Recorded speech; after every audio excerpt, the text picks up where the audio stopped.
Hello and welcome everyone. My name is Sanchita and hopefully you all are doing good.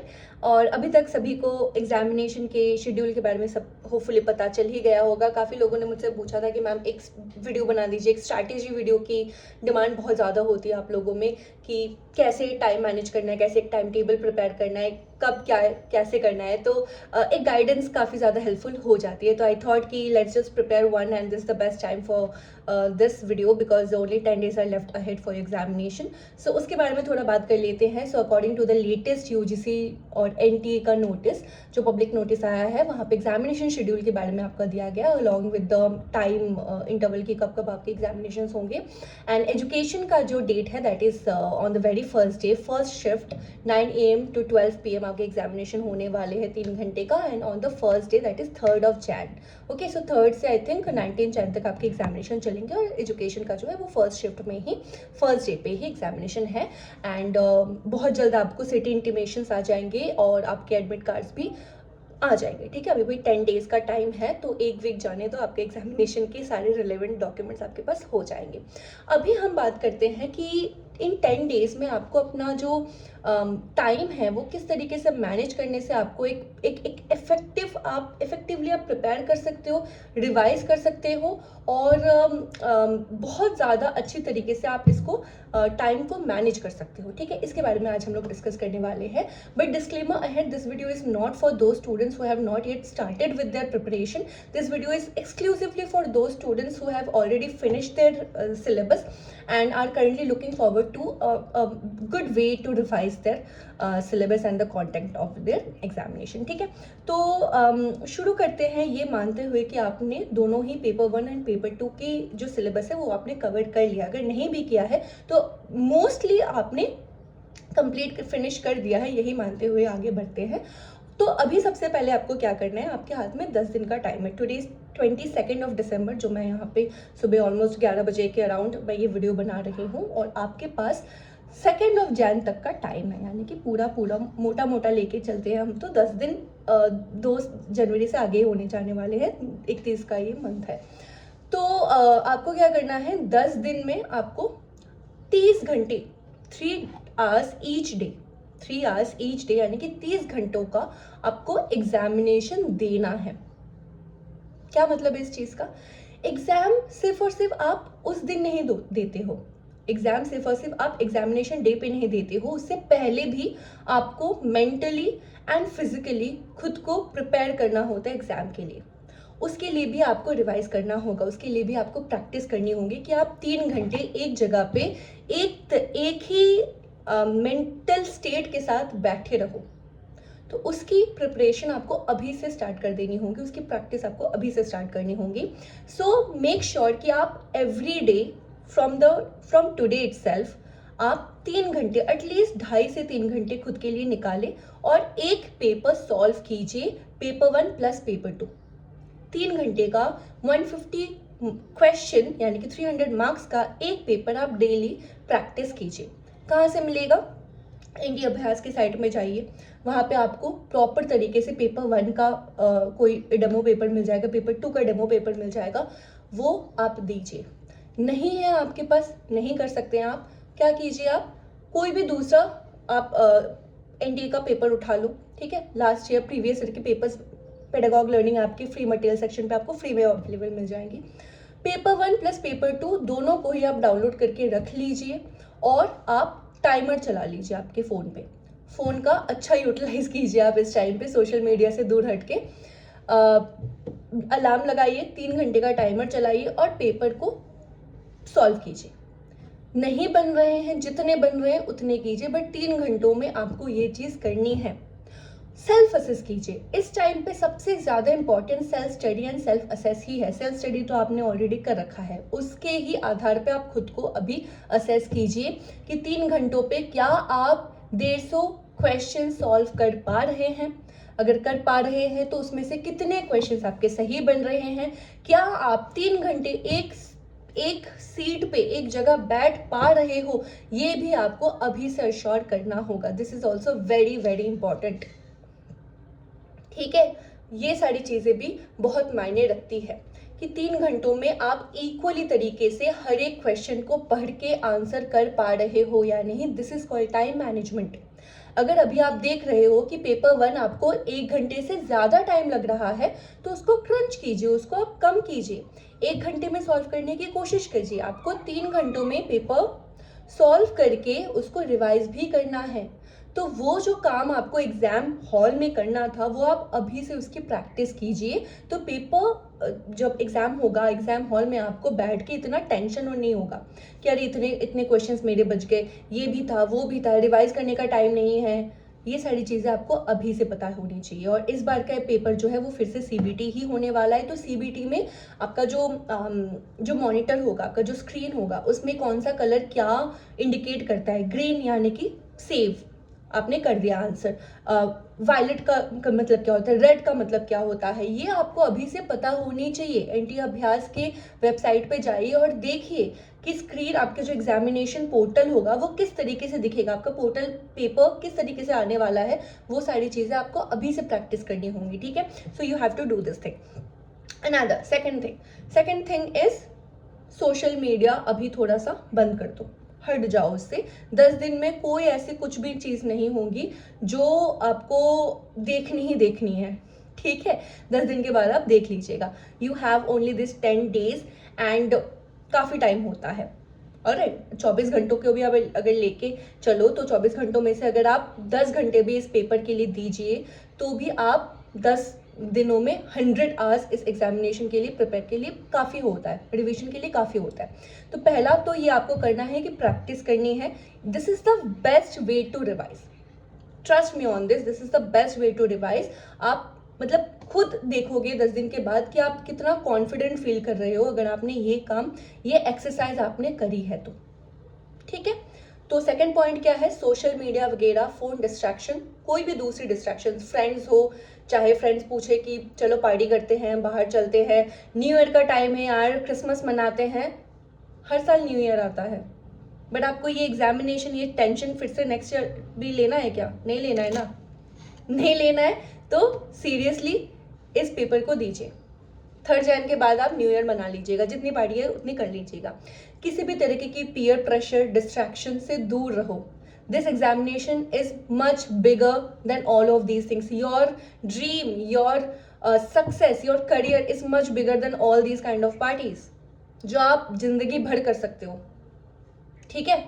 तो इसीलिए इस time पे इस examination से बढ़ के आपके लिए और कोई चीज़ नहीं होनी चाहिए। This should be the most important thing for you. आपने जो इतने महीनों की मेहनत करी है, इतना परिश्रम किया है, इतने आस दिए हैं इस एग्जामिनेशन को प्रिपेयर करने के लिए, फॉर्म्स में पैसे डाले हैं, अपने पेरेंट्स को बताया कि मुझे एग्जामिनेशन देना है, ठीक है, उन सारी चीज़ों की थोड़ी रिस्पेक्ट कीजिए।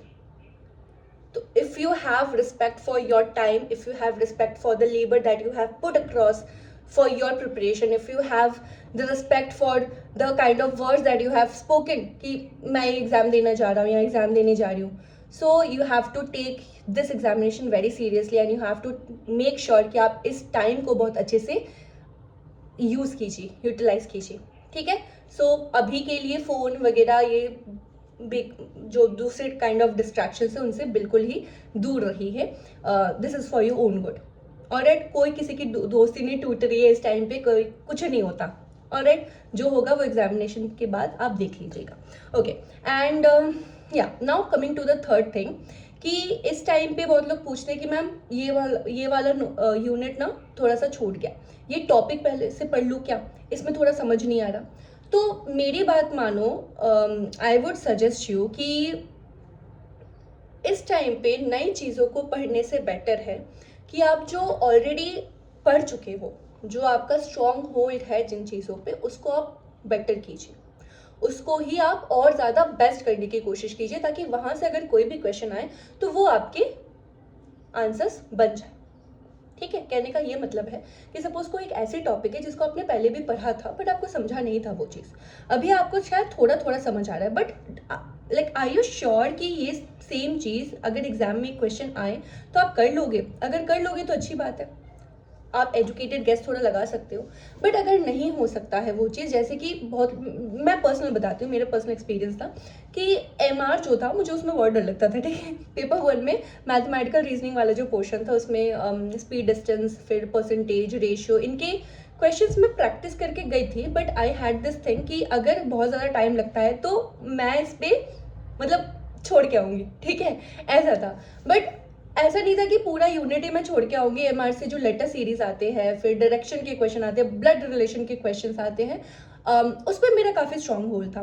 तो मैंने, मेरे दिमाग में ये मैं बना के ही गई थी कि अगर सपोज ये सिंपल इंटरेस्ट, कंपाउंड इंटरेस्ट के क्वेश्चन आते हैं, देन स्पीड डिस्टेंस के क्वेश्चन आते हैं, अगर वो मेरे से सपोज 2 मिनट में नहीं बनते हैं तो मैं उस पर टाइम वेस्ट नहीं करूँगी।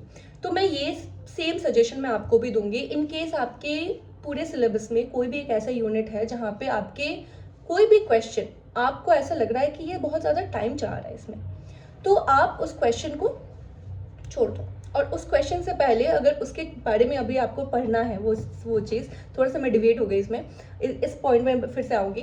तो the main point was that I wanted to say कि इस टाइम पे जो आपको ऑलरेडी आता है, जो ऑलरेडी आपने पढ़ रखा है, उसको आप और अच्छी तरीके से पढ़िए, ताकि उससे आने वाले कोई भी क्वेश्चन आपका ना छूटे, ठीक है।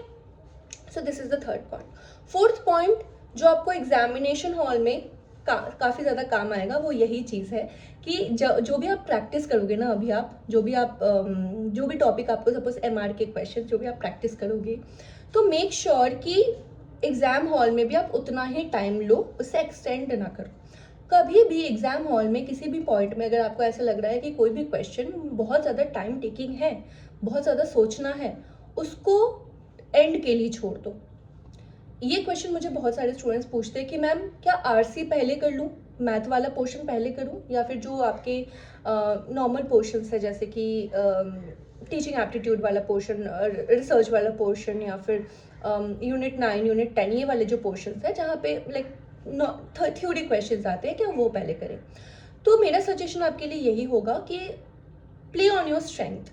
इन केस आपका मैथमेटिकल पोर्शन बहुत अच्छा है, आपको रीड करके पहले आंसर करना है, तो एमआर और डीआई आप पहले कर सकते हो।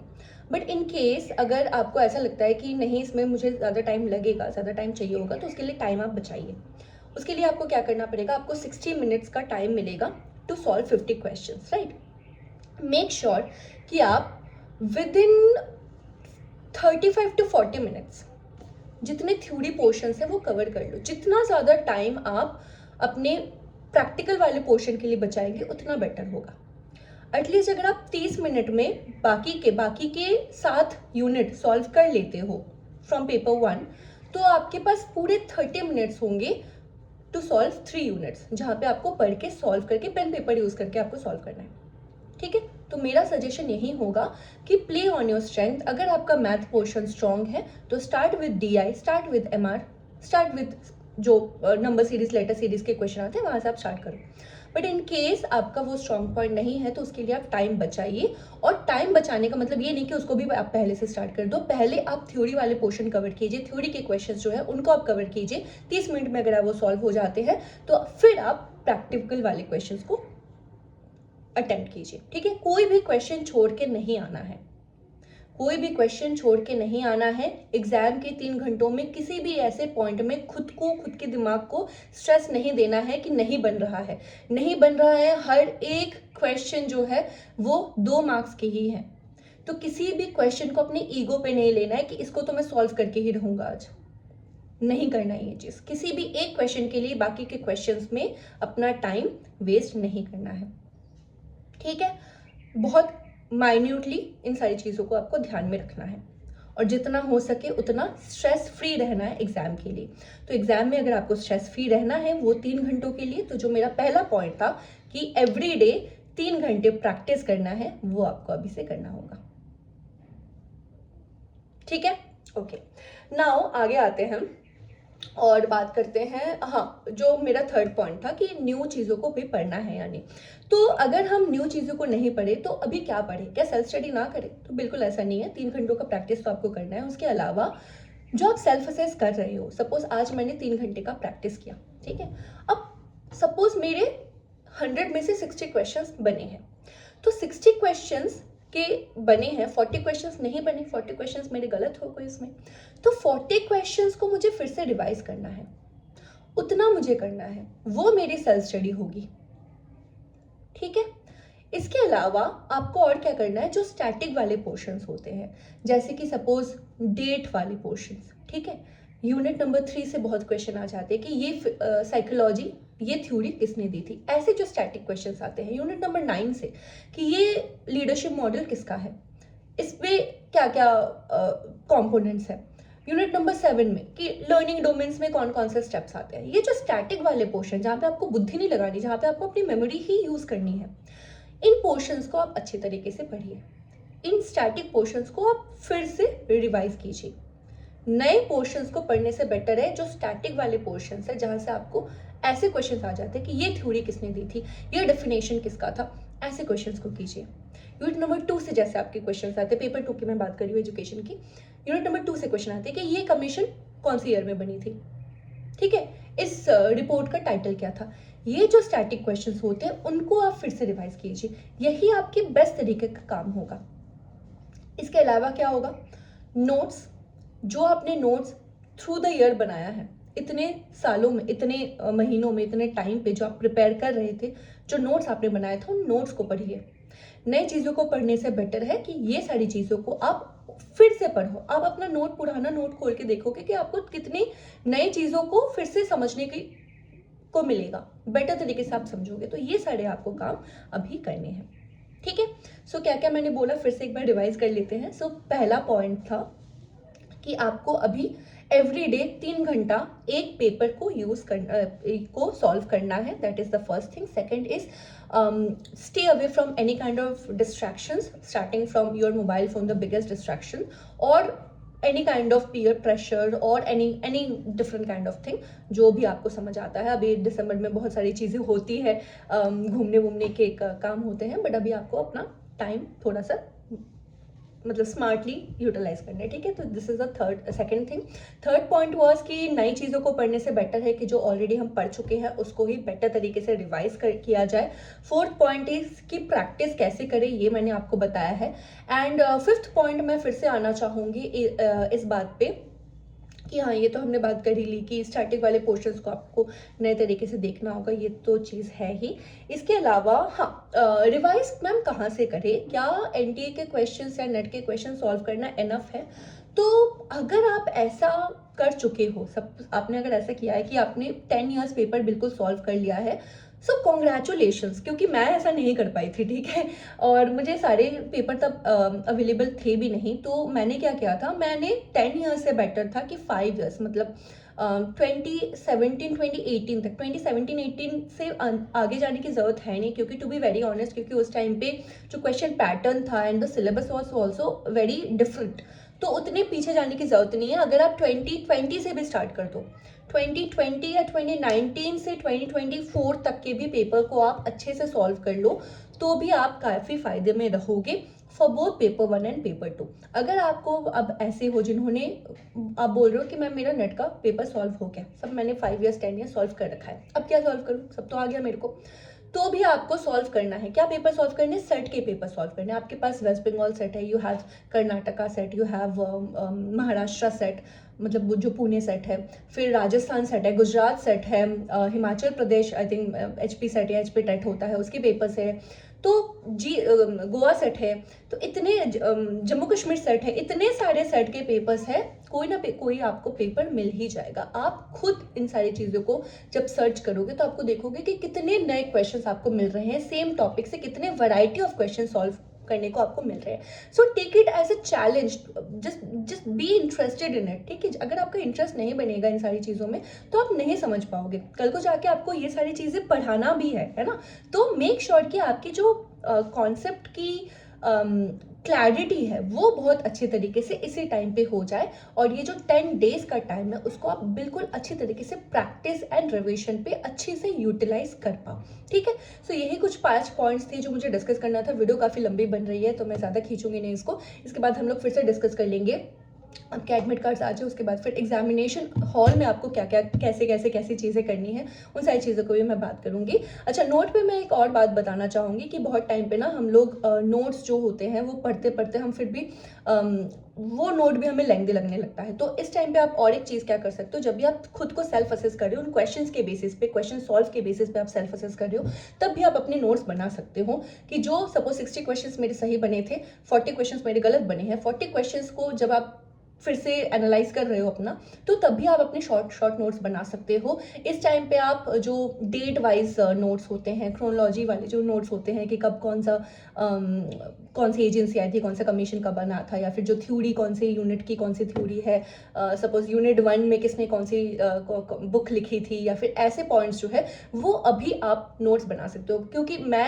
आई वॉज अ स्टूडेंट जो मुझे लिख लिख के रिवाइज करना बहुत ज़्यादा अच्छा लगता था, मुझे ऐसे पढ़ के रिविजन मेरे से नहीं होता। तो whenever I used to revise, I always had to, even during revision or even during my study hours, I always had one copy and one pen कि मैं लिखती थी, और वो मुझे मतलब यूज़ होता था, ठीक है, वो मुझे ज़्यादा अच्छे तरीके से याद रहता था। तो आप भी ये सारी चीज़ें कर सकते हो, जहाँ पे आपको क्या करना है, लिख लिख के आप शॉर्ट नोट्स और भी शॉर्ट नोट्स बना सकते हो, ताकि एकदम लास्ट मोमेंट में आप बस उसी को एक बार स्किम करके जा सको, ठीक है। एंड अनदर थिंग इज, जो लास्ट पॉइंट मैं बताना चाहूँगी एकदम शॉर्ट में, कि बहुत टाइम पे ना रिवीजन के टाइम पे क्या होता है, हम बोर्ड फील करने लगते हैं ना, कि अरे ये तो पढ़ ही लिया था, ये फिर से पढ़ना है, ये कुछ कोई बात नहीं, ये तो मेरे को आता है। तो ये बहुत कॉमन चीज़ है, मेरे साथ भी होती थी कि यार ये तो पढ़ लिया, अब इसमें क्या देखना है, इसे तो सब आता है, ठीक है। ऐसा कुछ नहीं करना है। अगर आपको ऐसा लग रहा है कि इंटरेस्ट नहीं बन रहा है आपको, या फिर नहीं बैठ पा रहे हो आप, तो आप एक मैंने टेक्निक की बात कही थी, पोमोडोरो टेक्निक, तो वो आप यूटिलाइज कर सकते हो इस टाइम पे। वहाँ पे क्या होता है, आप शॉर्ट शॉर्ट ब्रेक्स लेके आप पढ़ो, तो आपको ज़्यादा इंटरेस्ट बनता है। तो आपको क्या करना है, सपोज आप 3 घंटे का पेपर सॉल्व कर लिया, उसके बाद 15 मिनट्स का एक ब्रेक ले लो, उसके बाद फिर आप पेपर आपके एनालाइज कीजिए, और उसके में आप अगर अपने 1 घंटा लगाए तो उसके बाद फिर से आप 10 मिनट्स का ब्रेक ले सकते हो। तो विद इन ब्रेक ले लेके आप ऐसे पढ़ो। बट ब्रेक्स में आपको ऐसा नहीं है कि थोड़ा टीवी देख लिया या फिर ऐसा कर लिया, नहीं, आपको आप फैमिली से बात कर सकते हो, आप थोड़ा सा वॉक कर सकते हो। तो प्रोडक्टिवली अपने ब्रेक्स को यूज़ करोगे तो और वो बेटर आपके लिए फ़ायदेमंद होगा, ठीक है। तो यही कुछ पॉइंट्स थे जो I wanted to discuss with you all. So yes, that's all for this video. And ऐसे प्रैक्टिस वाले क्वेश्चंस मैं लाती रहूँगी आप लोगों के लिए, मैंने थोड़ी सीरीज़ बनाए भी है। सो बने रहिए इस वीडियो के साथ, इस चैनल के साथ। And all the very best for your examination. Bye, take care, and again all the very best.